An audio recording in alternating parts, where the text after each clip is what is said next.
કેમ છો પોરબંદર વાસીઓ? તો આવો જાણીએ પોરબંદરમાં સ્થિત 123 વર્ષ જૂનો હવાઈ મહેલનો ઇતિહાસ। આ મહેલ 1902 માં સ્થાપિત કરવામાં આવ્યો હતો। પોરબંદરના રાજવીઓએ આ હવાઈ મહેલ 1955 માં શૈક્ષણિક હેતુ માટે ભેટમાં આપ્યો હતો।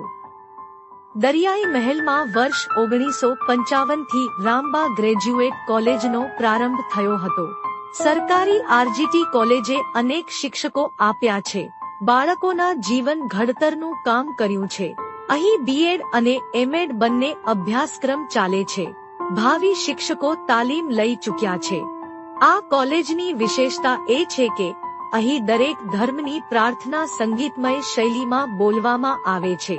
1955 માં રાજ્ય સરકાર દ્વારા સ્થાપિત થયેલું શૈક્ષણિક સંસ્થાન શ્રી નટવરસિંહજી રાણા દ્વારા સમુદ્ર કાંઠે આવેલા રાજમહેલ અને કુલ 83 એકર જમીન શિક્ષણના પવિત્ર હેતુ માટે ભેટમાં આપવામાં આવી હતી।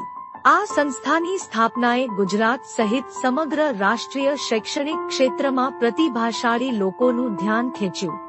हमारी चैनल को लाइक शेयर और सब्सक्राइब कीजिए।